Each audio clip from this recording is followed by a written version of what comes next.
Can't find no work, can't find no job, my friend. Money is tighter than it's ever been. Say, man, I just don't understand what's going on across this land. Ah, what's happening, brother? Yeah, what's happening? What's happening, my man? Welcome to the Advocator Show.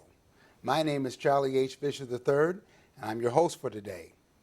The Advocator Show is designed to bring awareness to the community about issues that affect society as a whole, as well as to highlight the local businesses and talent coming in and out of Western New York areas.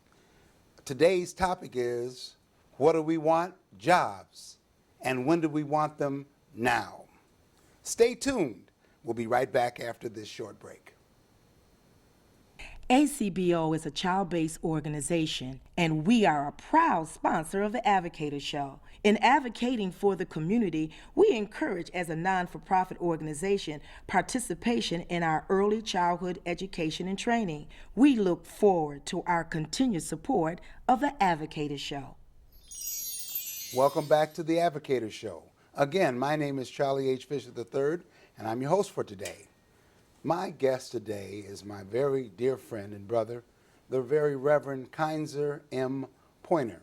He's pastor of Agape Fellowship Baptist Church, as well as the president and CEO of the Greater Buffalo Ministries, and that's the Groom organization, not to mention a convener of the Concerned Clergy and the producer and host of Buffalo on Fire on Waffle Radio, which I'm pleased to be a guest host with him. So it's a great joy to have the Reverend Pointer. Welcome to the Advocator. Thank you, Charlie. It's a privilege to be here, and I was listening to you. I think I'm owed a check or two. Well, wait, you just wait, because I've got some great things to say. But you know, Brother Pastor, this matter of jobs and the need for jobs for our community is so important. I can't think of a time in our history where there's a greater disparity. And so when I say that, what do we want? Jobs. And when we want them now, I'm speaking on behalf of the community. And so I recall just last year, you and I and others going out on Moral Mondays and going to work sites and seeing all white, all male and sometimes all white work sites, the lack of minorities, African Americans, Latinos, and others. But you know, it has been a pleasure, and I know that your work with the Concerned Clergy and your work from your church, but doing what you've been in organizing ministers, tell our audience about the Concerned Clergy's efforts to deal and address with jobs and disparities in Buffalo.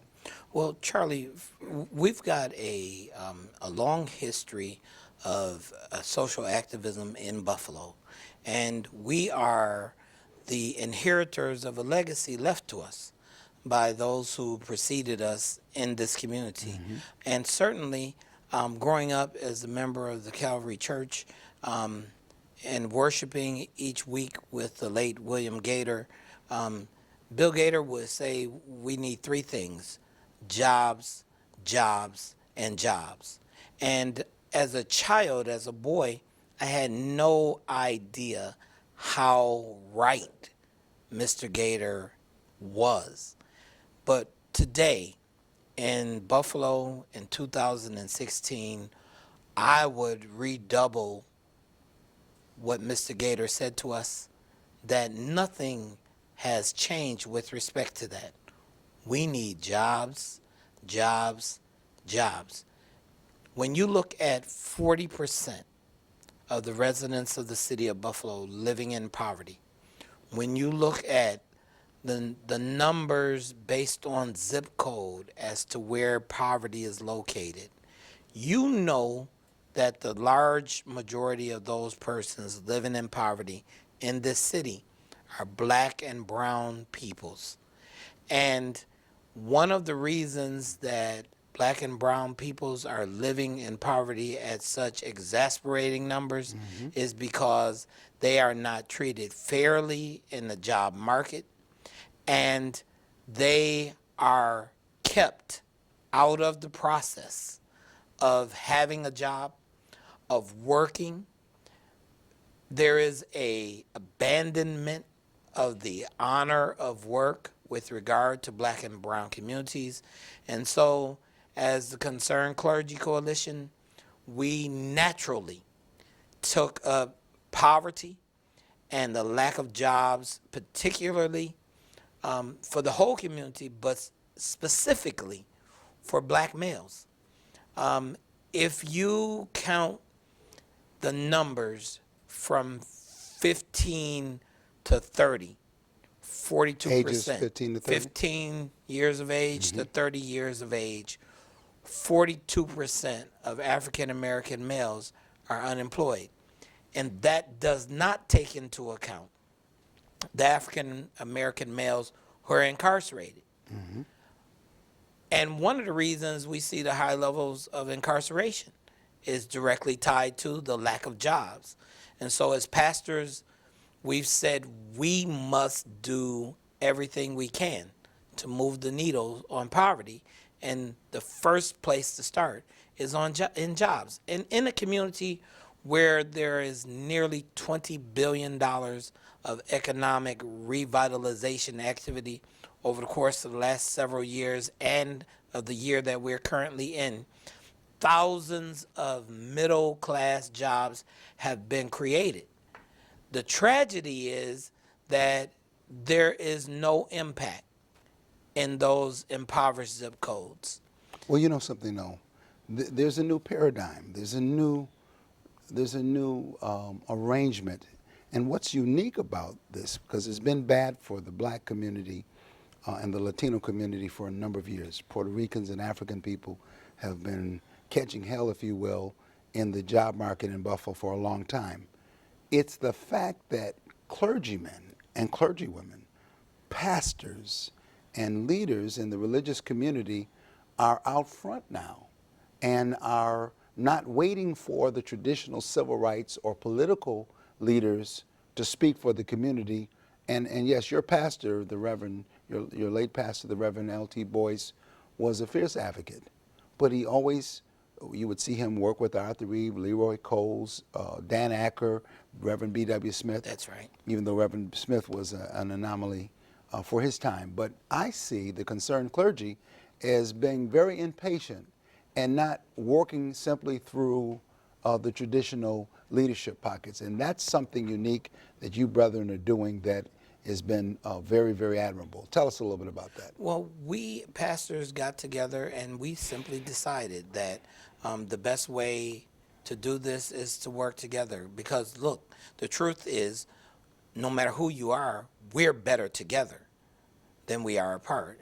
And we also recognize that within the gospel of the Lord Jesus Christ is an admonition that requires us to work for social justice. And this is the social justice issue of our day. And so we simply decided that not only would we work together, but that we would work collaboratively with any elected official who wants to work on reducing poverty. They have our cooperation.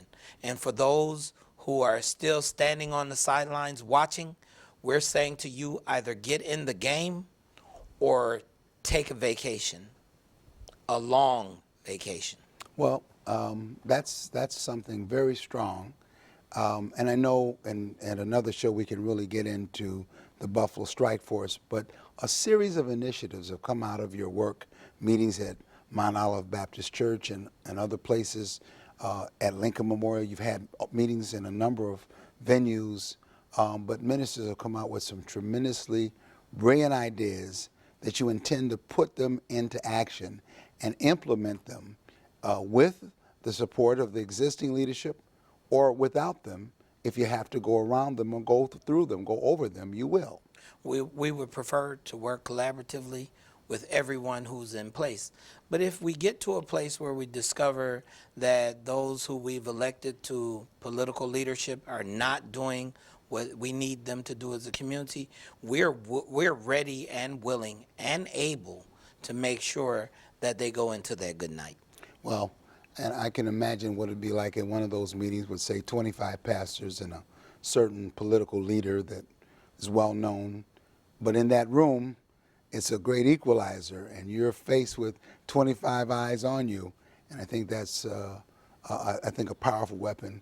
And I hope that you continue this greater heights. And I know in another show we can talk about your work in health disparities, your work in so many different areas. But I just want to say that it has been a great joy to see this, and I certainly hope that you are encouraged because your recompense is with the Lord, and God is blessing you. Now listen, we're going to be right back after this broadcast, this break, and I want to thank you, Pastor Kinzer and Pointer, for the work that you're doing. Thank you, Brother Fisher. Yo, this is a story about human rights. For those that don't know, you need to.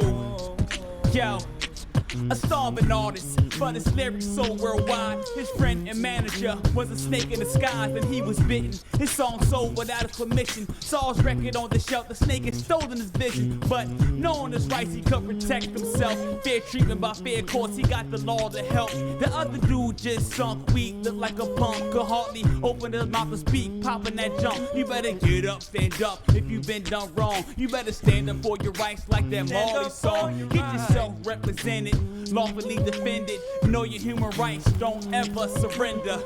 No, don't ever surrender. Yeah. Let's go.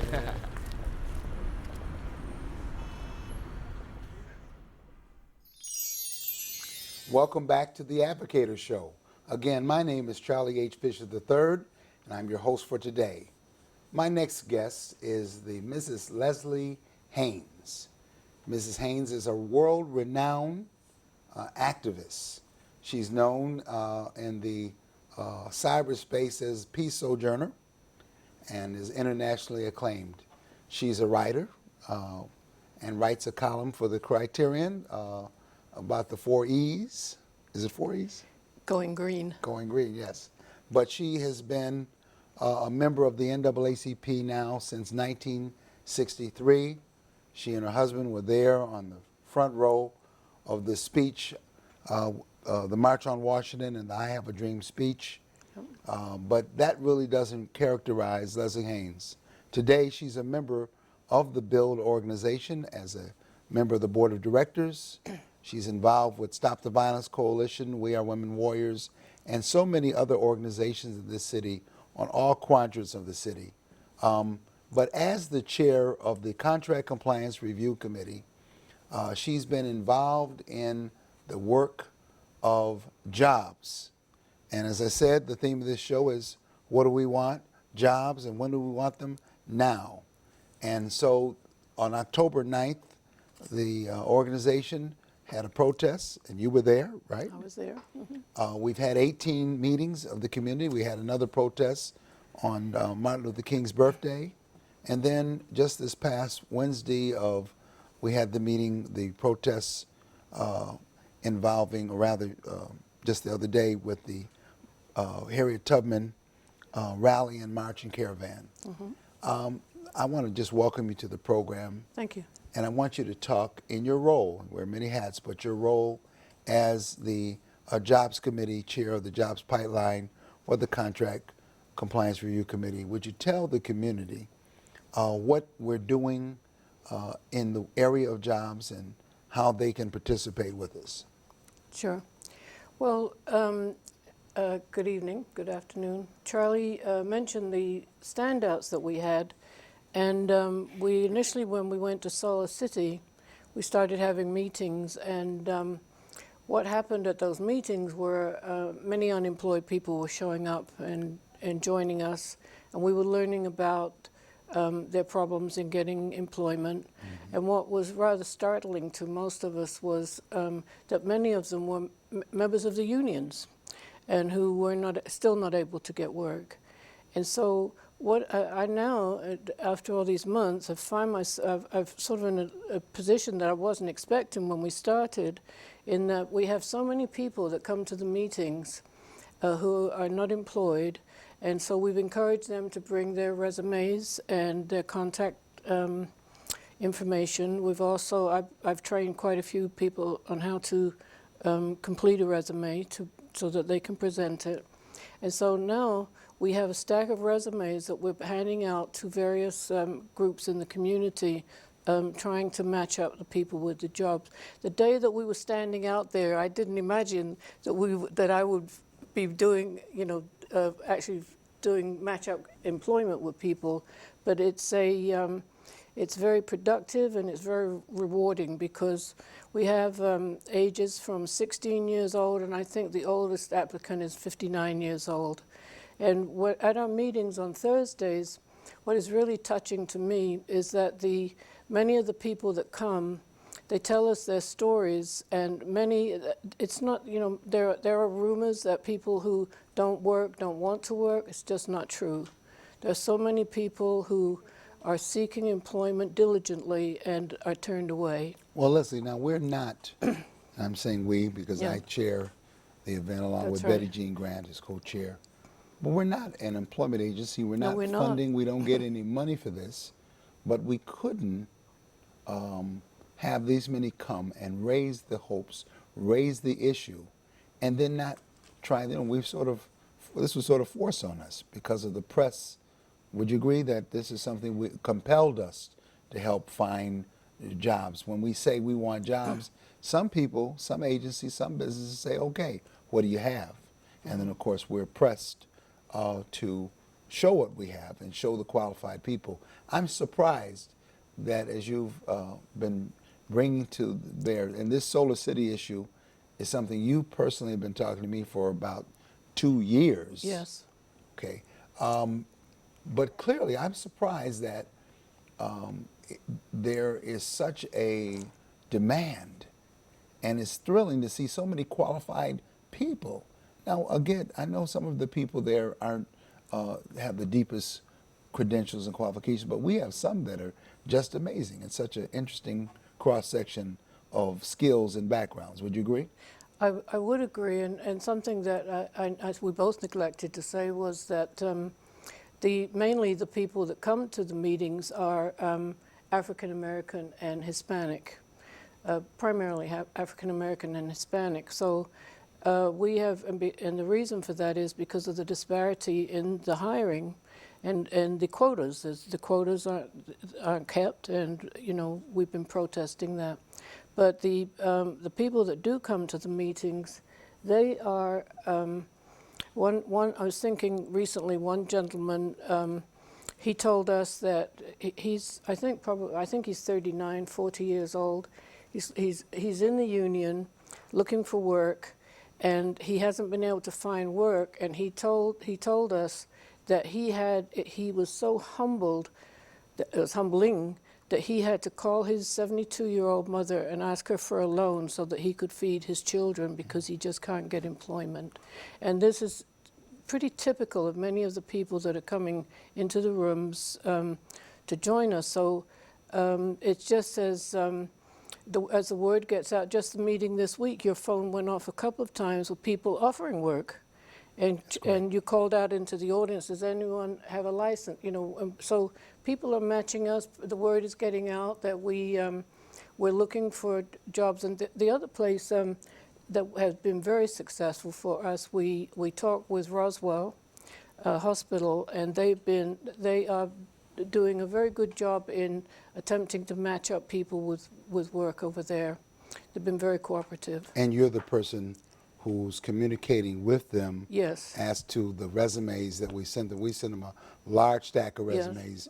And so people are actually coming in, meeting with us, looking at the job they feel they qualify for. And then, of course, we do the advocacy. Well, just in closing, I want to just ask you, for those who want to get involved, have a concern, want to come to us, explain how they can be part of this movement with the Contract Compliance Review Committee. Okay, well, we meet every Thursday at Meriwether Library at 6 o'clock, and it's an open public meeting. The groups go from maybe 20 people to sometimes as many as 60 or 70 people in the room, even more. And everybody is welcome. You just come and tell us your story, or don't tell us your story. Many people sit there quietly and then they come up afterwards and say something. But as I said, we started protesting that people weren't getting hired.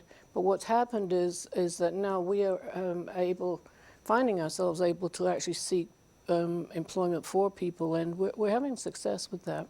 Now, one last thing as we go off for this segment, I just want to ask you, what do you mean by standout? To the listener, that's a British term. What do you mean by standout? Okay, well, what I mean by standout Just real is briefly.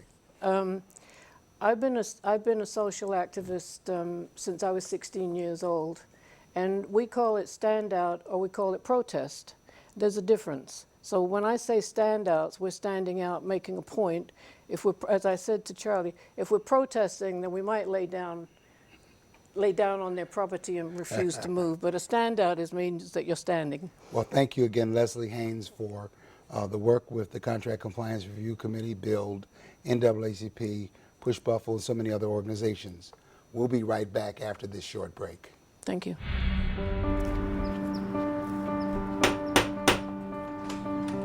Good morning. I'm here to read you your rights. My what? We are all free and equal. Don't discriminate. You have the right to life. You have the right to life and to live in freedom and safety. You have a right to education. You have a right to your own things. You have the right to social security. You have the right to play. You have the right to democracy. You have the right to asylum. You have the right to take responsibility. And no one and nobody can take these rights and freedoms away from you. Why are you doing this? You have a right to know. Welcome back to the Advocator Show. My name is Charlie H. Fisher III, and I'm your host. And we've, I think, been blessed in the previous two segments to have two wonderful people in Reverend Kinzer M. Pointer and in Leslie Haynes, both fierce advocates for the community. But I'd like to, in this last portion of the program, talk to you about what it took to bring us today. In 5 months, we've been meeting. We've had 18 meetings in the community. And you're invited to the meetings going forward. They're every Thursday at the Meriwether Library in the auditorium. But what we began with is a protest where over 120-some people braved the rains in October, on October 9th in front of Solar City. And we stood up to the governor. We stood up to the community. We stood up to those who did not want to change. Solar City is I think, a very powerful example. Here's a company that is getting a whole factory being built for them. And the equipment, the cost $750 million minimally, not counting their investment. This is a nearly $1 billion plant that's being built that will hire about 1,800 people from the Buffalo, New York community. The state of New York has said, we'll build it for you if you'll make solar panels in Buffalo. And so we built a building. The state of New York is building a building that is, I think, very, very powerful as an example, because our tax dollars pay for this. And then we're going to rent it to Solar City for $1 a year perpetually and give them free taxes for 10 years. That's a pretty good deal, isn't it? So what I want you to be aware is that we began with the protest. We began with an organizing. And from that organizing, which not only was covered in Buffalo, but 25 major markets in the United States, we began to meet. We began to discuss how we could get the issue of jobs. We started in construction, and there's probably no worse place to be black and seeking work, to be brown as a Puerto Rican, as a Latino, as Hispanic, than to be in Buffalo, New York. It's just a tragic situation. And what are we talking about? We're talking about being able to find gainful employment. For instance, if you went to McKinley or Seneca, you had a skill, and you graduated from there, you should have been able to step into a union opportunity. But that wasn't the case. That was not the case. And in reality, what you had was an example of people being denied. Unions don't want to change. And we have to speak truth to power. And that's what this has been about. Speaking truth to power. Now, we've had 18 meetings. We've had 4 protests now. When Secretary Tom Perez came here, the United States Secretary of Labor, people told us, please don't protest, don't get involved, because they wanted to paint a rosy picture. But truth, even crushed to the earth, must rise again. And what's done in the dark, we brought to light. We had to do a standout, as Leslie Haynes talks about, and we had signs and we did a picket. Because the worst thing in the world would be to give the impression of the United States Secretary of Labor, who, by the way, is from Buffalo, New York, that all is well. It's not. Buffalo is on the move, but it intends to be on the move without everybody, and that's where we have to be the change. I'm going to ask for your involvement. Are you concerned about the lack of opportunities in the community? Are you concerned about young men not being able to get a job, young women not being able to get a job, having to leave? You're concerned about institutions who are public, like Empire State Development, Roswell Park Memorial Cancer Institute, the University of Buffalo, NFTA, Buffalo State, Erie Community College, and so many others, the Buffalo Housing Authority and the Sewer Authority. These entities here require monitoring, and our job is to monitor them. If you see a problem, we'd like to know about it, and on the screen will be our number for you to contact us.